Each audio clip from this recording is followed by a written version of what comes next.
This isn't expected to be much of a game, but it could be because the wild card, the Joker, is Kenny Pickett.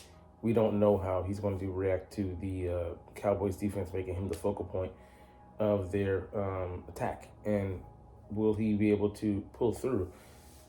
He has had a week to prepare with the starters, so that does work in his favor. But Michael Parsons bearing down on you, and witnessing from the sidelines and in real live action are two different things. So we'll see how the coordinator and the other players support him in his efforts to get us to the NFC East champion or win us the NFC East championship. And the defense, I don't have so many worries about, but we'll still see how they bounce back after a you know coming up quite short in an attempt against the Washington Commanders in the away game we just faced. But anyways, let's get into it. What's up, it's your boy Cintron. Come back to another analysis video to kid you not. That's real name. Eagles Cowboys preview. 5 things to watch with the Eagles' elite defense go feasting against the Dallas Cowboys offense. And for all intents and purposes, they should. There are very few people they have to watch out for. While every defense, offense in the National Football League has talent, they are kind of deprived of theirs right now at key positions, and their offense is lackluster. Even though they have racked up a 4-2 record, I think, since playing us. Anyways, the first up here, the Eagles rushing attack versus the Cowboys' bad run defense, and look, they're at the bottom of the league, the bottom half, bottom third. None of these ranks rise above 27th. So, for all we should be able to run the ball on them. Now they're gonna stack the box and make Kenny Pickett prove to us that he can throw the ball and put up a pass, a competent passing attack. But I expect him with a week's work of study and implementation of game plans and getting those practice reps in with the guys, that he should be able to be functional at the very least. So, I think it was just a matter of, the design. Last week was for Jalen, and he went out suddenly, leaving Kenny Pickett to be the less mobile option to operate said offense. And let's be honest, he's not that. He's a shadow of what Jalen is, but he doesn't need to be Jalen. That's the perfect point. He can come in and be himself and use his arm, use a quick passing game, use the receivers as their strengths, and lean on this offensive line to do their jobs. And we should be able to have somewhat of a comfortable victory. I would say 7 to 10 point margin. We should be able to beat them by, not the blowout we did last time, but keeping that defense out there for long stretches and snaps, for a lot of snaps, should eventually wear them out. That's what we always do to Michael Parsons, run right at him. So hopefully you don't change that strategy.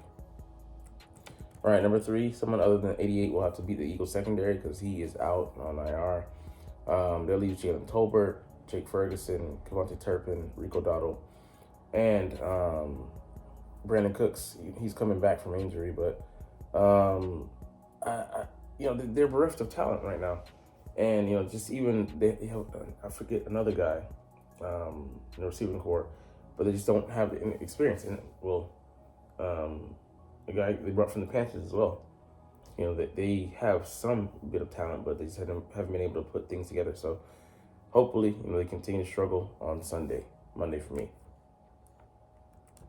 All right, number 4, where might the Eagles go feasting? Definitely the first round pick who wasn't quite ready. We tried to tell you that, but you Dallas fans were like, oh, he's doing it, doing fine.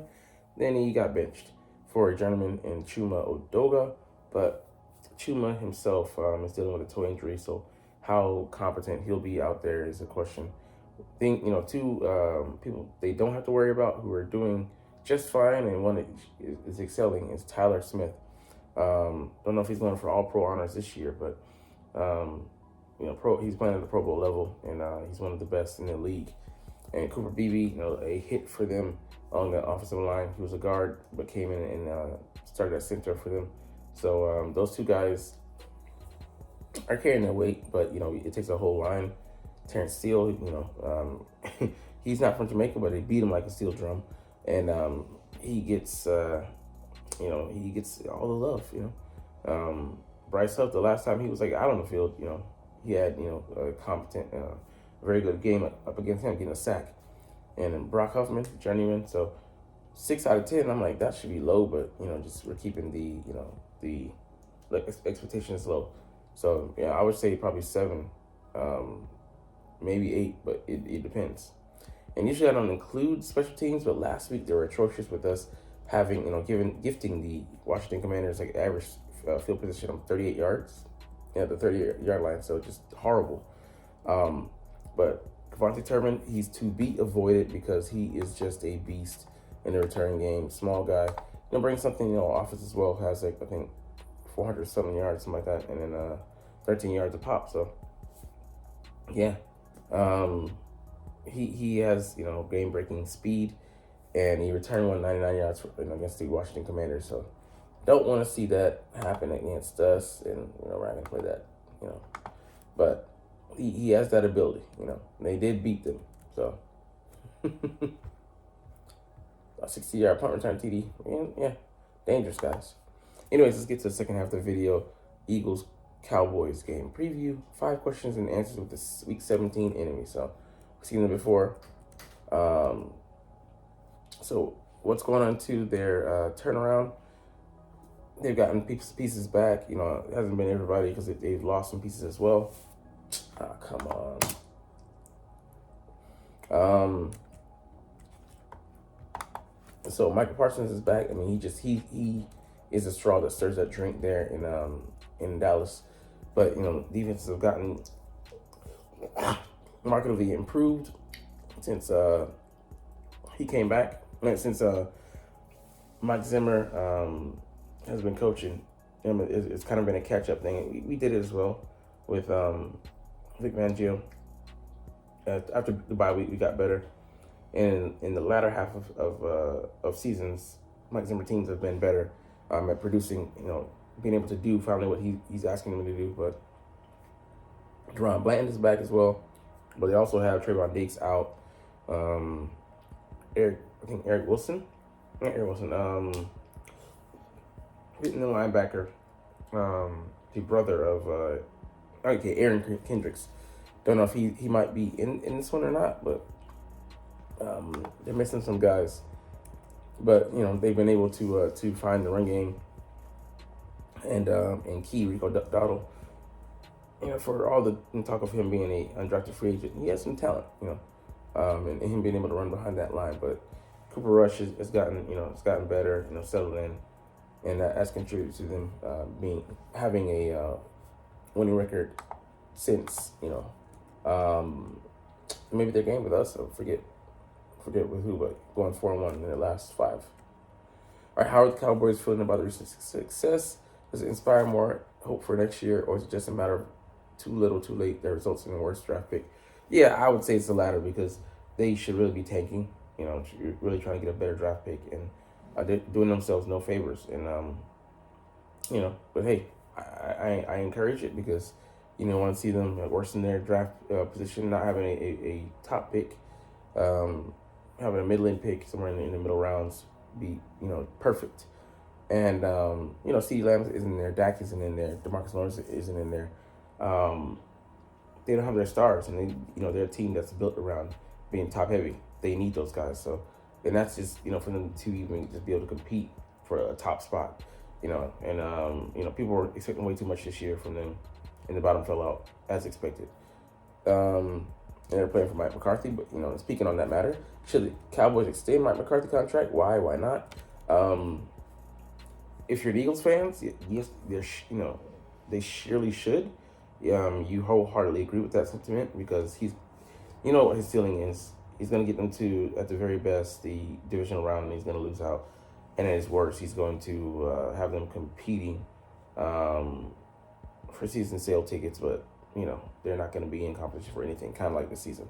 And yeah, they had 3 consecutive 12-5 seasons, something like that. But the bottom's falling out, and it is a question as to where Mike McCarthy can get them, whether or not Mike McCarthy can get them there or not. And he under the jurisdiction of Jerry Jones, I don't think he'll ever be able to do that because he can't push the roster like he truly needs to. But like I said, as an Eagles fan, this is right where you want them, stuck in purgatory. Perfect. All right, number 4, outside of the obvious, Dak Prescott. What are some of the Cowboys' biggest weaknesses right now? What should the Eagles be looking to exploit? The offensive line. Definitely the defensive line. I mean, like Mozzie Smith hasn't panned out in the middle, so that's, contributing to them.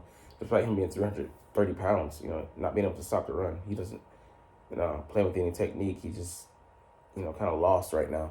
The linebackers are inadequate, light. The secondary, one-dimensional. On offense, the offensive line not having the pieces they need. The receivers being lackluster. The quarterback being, subpar. I mean, there's so many things, so many areas you could hit on. So, not sure quite what to say, but hey, run your game plan against their weaknesses.